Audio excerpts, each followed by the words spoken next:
Por que queremos fazer tudo e não fazemos nada? Eu acho que todo mundo conhece aquela sensação de decidir que agora vai. Principalmente quando metade do ano bate na tua porta. Tu lembra das metas, dos desejos, dos sonhos que tu escreveu em algum lugar lá na virada do ano? E quando tu olha para a realidade, tu percebe que algumas coisas aconteceram e outras nem saíram do papel. E aí vem a pergunta, por que algumas pessoas conseguem realizar certas mudanças e outras não? E mesmo assim, se tu parar para pensar, quando pouca coisa acontece ou quando nada acontece, a frustração ela até aparece, mas geralmente ela dura pouco. Sabe por quê? Porque o pensamento seguinte que vem na tua mente é o agora vai. É aquela coisa do replaneja que agora tu vai conseguir seguir a rotina que tu desenhou. Os hábitos, a academia, ler mais, beber 2 litros de água por dia, dormir cedo, responder as mensagens no WhatsApp, dedicar tempo para quem importa, aprender alguma coisa nova, de preferência um hobby novo a cada 2 meses. Finalmente começar aquele projeto que parece ter potencial de mudar a tua vida. E também sair mais de casa, afinal tu precisa conhecer gente nova, né? E no começo, tudo isso parece possível. Tu coloca no papel, na agenda, cria listas, abre as redes sociais para buscar referências. Tu salva vídeos, compra roupa nova para eventos que ainda nem aconteceram e tu imagina como vai ser quando essa tua nova versão finalmente começar a existir. E aqui cai uma ficha importante. Tu não tá só criando metas, tu tá desenhando uma vida nova. Bum, dopamina. Só que essa motivação da busca pela vida nova, ela dura uma semana, talvez menos, 3 dias, 24 horas. E eu acho que tem uma razão para isso acontecer tantas vezes. A real é que planejar é muito mais interessante, é muito mais divertido do que executar, do que fazer. A ciência explica isso. Planejar é emocionalmente recompensador. Durante o planejamento, teu cérebro já conseguiu visualizar essa mudança. É como se tu emitisse uma nova identidade, um novo CPF, um novo corpo, uma nova postura, viver novas experiências. Tu imagina todas as coisas diferentes que tu quer aplicar na tua vida. É por isso que imaginar uma vida diferente pode ser tão viciante. E se tu parar para pensar, nós vivemos em um mundo onde nós não só consumimos conteúdo, mas nós consumimos o tempo inteiro todas as versões possíveis de quem poderíamos ser. Então, é paradoxal, temos muitas versões possíveis ao mesmo tempo em que nada acontece? Como pode isso? E aí, como o cérebro precisa contar uma história, começam as justificativas. Eu não cumpri essa meta porque eu estava cansada. Falta de tempo, falta de dinheiro, tem alguém te atrapalhando, qualquer coisa. E então, esse ciclo recomeça. Esses dias eu li uma frase que eu anotei no bloco de notas do meu celular e eu fiquei pensando nela. A frase era: Tu não está cansada porque tu está fazendo demais. Tu está cansada porque tu está fazendo muito pouco daquilo que te inspira. Isso conversa muito com a forma como a gente vive hoje, porque talvez o problema não seja a preguiça, não seja a falta de disciplina e nem seja só o excesso de opções, como eu já falei em outro episódio sobre essa nossa obsessão pela escolha perfeita. Isso porque nem toda pessoa que não consegue agir, ela tá travada nesse excesso de possibilidades. Tem gente que não faz porque tá confortável demais. Quem quer sair da água quentinha? Tem gente que não faz porque tá exausta de verdade. Como dar conta de 3 empregos diferentes? Tem gente que não faz porque vivem num looping mental, criando todos os cenários possíveis e imagináveis para se sentir mais seguro quando tomar uma decisão. E tem gente que não faz porque, no fundo, nunca quis aquilo de verdade. Gostava só da ideia de ter aquilo. E aí eu comecei a perceber uma coisa. A maioria das pessoas é excelente em imaginar versões possíveis da própria vida. E talvez seja por isso que a virada do ano virou quase que um ritual coletivo de reinvenção de nós mesmos. É uma nova oportunidade que a gente se dá para viver alguma coisa diferente. Só que existe uma diferença enorme entre tu imaginar uma vida e viver aquela vida. Eu sei disso e tu também sabe. Então, voltamos para a pergunta. Por que queremos fazer tudo e não fazemos nada? O episódio de hoje é sobre isso. Eu sou a Rafa Gomes e tu tá ouvindo Entre Linhas. Vamos nessa? Pensando nisso tudo, eu comecei a perceber uma coisa. A maioria das pessoas passa a maior parte do tempo tentando melhorar a vida que tem, ao invés de questionar se faz sentido a vida que elas estão buscando construir. E sabe por quê? Porque questionar dá trabalho. Questionar exige parar, exige analisar, exige pensar. Mas será que é tão desconfortável assim olhar para a própria vida e perguntar: eu realmente quero isso? E ainda nesses questionamentos perceber que tem um padrão teu, um comportamento que tu repete todos os dias que tá mais te atrapalhando do que te ajudando.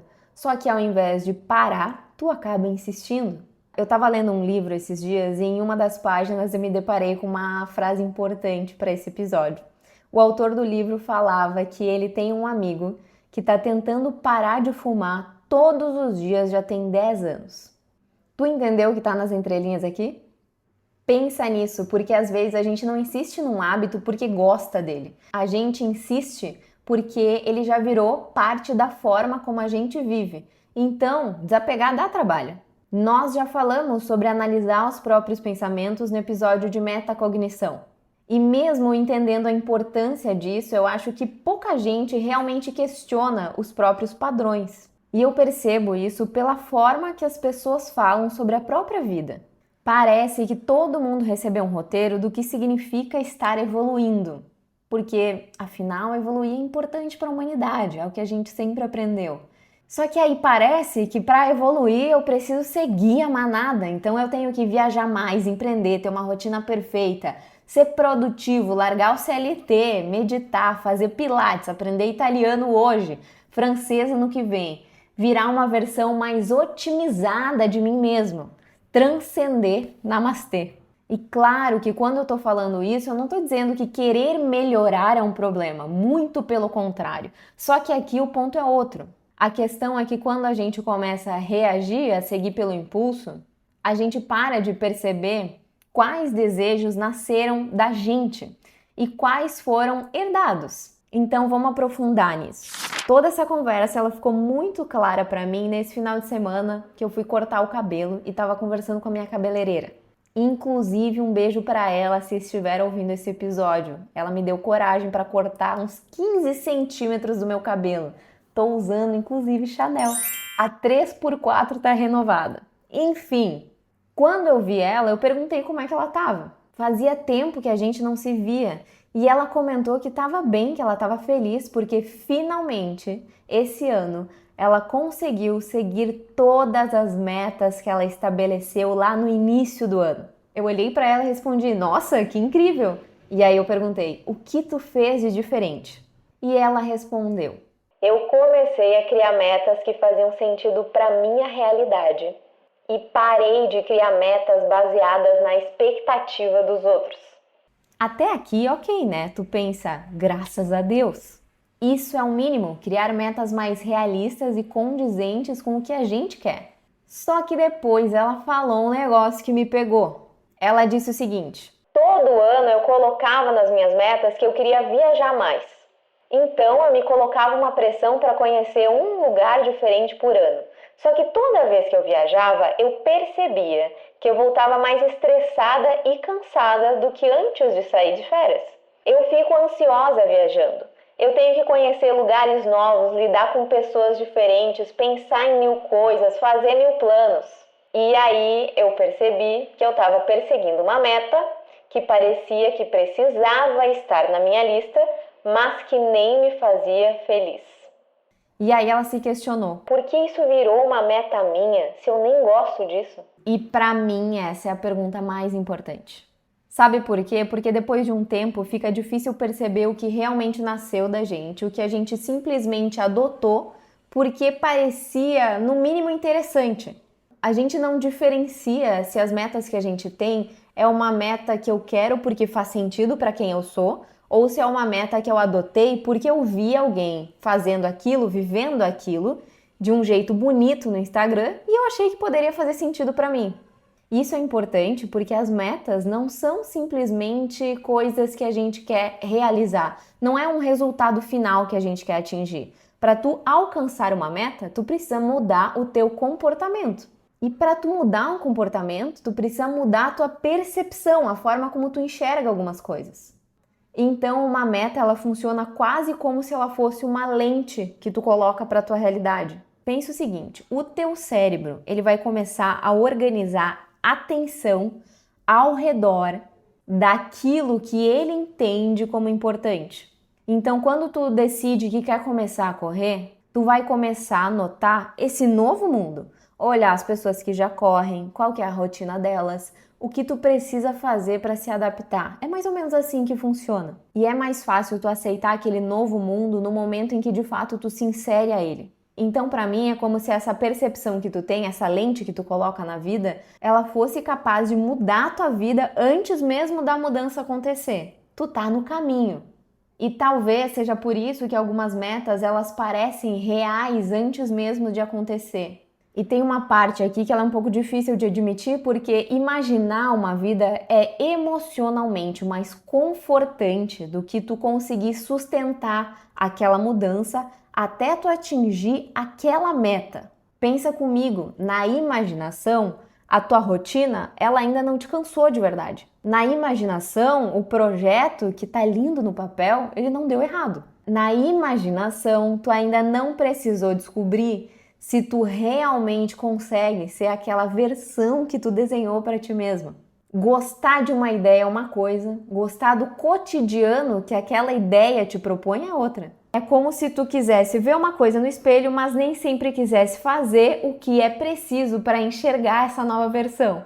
E aqui, mais uma vez, entra o cérebro, porque imaginar uma vida diferente, ela dá uma sensação muito parecida com progresso. As primeiras horas depois que tu tem uma nova ideia, elas parecem até mágicas. Tu te organiza, tu cria um plano e com esse plano tu consegue imaginar tu executando e o resultado se aproximando. Bum, dopamina mais uma vez. O sonho parece real, só que isso, na maior parte do tempo, é justamente o teu cérebro produzindo dopamina. Só isso. E sabe por quê? O cérebro ama antecipação. Ele ama a possibilidade, ele ama imaginar uma recompensa futura. Ama a sensação de que uma grande mudança está prestes a acontecer, desde que ela te deixe num lugar seguro. E talvez seja por isso que imaginar uma nova versão tua pareça tão energizante, tão viciante. E é aqui que eu vejo que muita gente confunde planejamento com movimento. Porque de fato parece que emocionalmente alguma coisa já aconteceu. E é por isso que a gente passa horas imaginando versões futuras da própria vida. Só que aí chega a parte menos cinematográfica da coisa, que é sentar e escrever, por exemplo, um rascunho de roteiro, que é o meu caso aqui, pela 5ª vez. Concorda comigo que tu tem que querer muito para fazer isso? E ir na academia quando tá um frio do cão. Tu tem que querer muito aquele shape, aquela vida saudável. Fazer uma coisa quando tu não tá inspirado. Tu tem que querer muito. E se tu não quer muito, o que acontece com a tua energia é que ela desaparece, porque ela vem carregada de frustração, porque de fato não é algo que tu vai conseguir manter. Então, normalmente a conclusão que a gente dá para esse cenário é: eu não tenho disciplina. Só que tem mais uma coisa aqui. Tu já deve ter ouvido falar sobre Daniel Kahneman. Se tu não ouviu, depois eu vou te deixar a biografia dele no meu @RafaelaDBG para que tu se aprofunde. Mas ele escreveu sobre a falácia do planejamento. Basicamente, seres humanos têm a tendência de subestimar o tempo, o esforço e a dificuldade das próprias metas, mesmo quando já erraram antes. E o motivo disso acontecer é que quando a gente planeja, a gente não planeja como realmente somos. Olha que louco isso! Planejamos como gostaríamos de ser. A versão que acorda cedo sem dificuldade, que nunca perde o foco, que não procrastina, que se organiza tão bem que sobra tempo na agenda, que consegue manter uma rotina perfeita mesmo quando cansada, que lê antes de dormir todos os dias. E a real é que essa pessoa não existe. E talvez várias metas comecem a morrer justamente aí. Isso porque elas foram construídas para uma versão imaginária da gente. E isso importa porque o cérebro ele responde de uma forma muito diferente quando uma mudança parece distante demais. Quanto mais abstrata e ambiciosa parece a meta, maior tende a ser a resistência interna. Por isso que metas pequenas funcionam tão bem. Não porque elas sejam menores, mas porque elas parecem executáveis. Se tu tem um objetivo de beber mais água, por exemplo, é mais fácil tu começar bebendo 2 copos de água por dia do que 2 litros por dia. Entende? Muitas vezes a gente não cria metas para a pessoa carne e osso que vai viver aquilo. E aí o que acontece? Chega a terça-feira comum, que tu tá cansada, sem motivação, com um boleto para pagar, com a ansiedade lá no talo, a pia cheia de louça, a vida acontecendo, ou melhor, te enlouquecendo. E a coisa não progride. E acho que entender isso muda, inclusive, a forma como a gente percebe a frustração. Porque às vezes o problema não é falta de capacidade, é que a meta foi construída para uma versão imaginária tua, enquanto quem precisava executar é outra versão. E eu quero acrescentar outra camada aqui. Eu acho interessante pensar nisso porque eu li um texto de um cara chamado Dan Coe, um gringo que ficou famoso por ter escrito um texto com o nome Como Consertar a Tua Vida em um Dia. Eu também vou deixar o link desse texto no @RafaelaDBG para vocês. Ele fala uma coisa que eu achei bem interessante, que é o seguinte: tu só muda de verdade quando tu começa a agir de forma coerente com a identidade que tu quer construir. Ele dá um exemplo que eu achei ótimo. Ele usa a figura de um fisiculturista, que é uma pessoa que tem um objetivo muito claro na mente, um estilo de vida muito claro, e que não negocia em momento algum da rotina dele, porque aquele estilo de vida já faz parte de quem ele é. Então, para ele, é assim que tem que ser. Aquilo faz parte da vida que ele decidiu viver. Existe menos atrito interno. E eu acredito que seja por isso que algumas pessoas conseguem executar certas coisas com mais consistência do que outras. Não porque elas sejam mais disciplinadas, mas porque existe coerência. Existe coerência entre quem elas acreditam ser e o comportamento que elas repetem todos os dias. E isso conecta com uma ideia importante que é: comportamentos não acontecem do nada. Os comportamentos que a gente tem, normalmente eles estão tentando resolver alguma coisa interna. Até a procrastinação. Às vezes, procrastinar não tem nada a ver com falta de capacidade. É, na real, uma tentativa de aliviar desconforto. Eu falo em todo o episódio, o cérebro evita ameaça. Ele quer sobreviver. Então, o que isso tem a ver com não fazer nada? Às vezes, terminar um projeto parece ameaçador. Porque terminar significa ser visto, ser avaliado, descobrir se tu é realmente bom naquilo. E a gente se coloca uma pressão absurda. É comparação o tempo inteiro. Então, enquanto a ideia está só na imaginação, ela parece perfeita, não tem risco nenhum aqui. E aí o que está nas entrelinhas aqui é que tu não muda de vida porque mudar significa abandonar uma versão antiga tua que é conhecida. Tu já está acostumado, é familiar e tu tem controle, tu não quer perder isso. Então isso dá medo. E talvez uma das coisas mais difíceis da vida seja perceber que a tal da identidade, quem tu é, também pode te colocar numa zona de conforto, mesmo quando ela faz a gente sofrer. Porque é isso, o cérebro, ele gosta, ele precisa de coerência. Ele prefere o conhecido do que o desconhecido. Por isso que mudar muitas vezes dá um desconforto. Mudar não é só trocar de hábito. Às vezes significa abandonar a pessoa que tu aprendeu a ser. E é por isso que eu acredito que muita gente vive de recomeços. É uma briga constante. Segunda-feira eu começo, mês que vem eu me organizo, ano que vem vai ser diferente, agora vai, de novo. Porque imaginar mantém tudo mais seguro.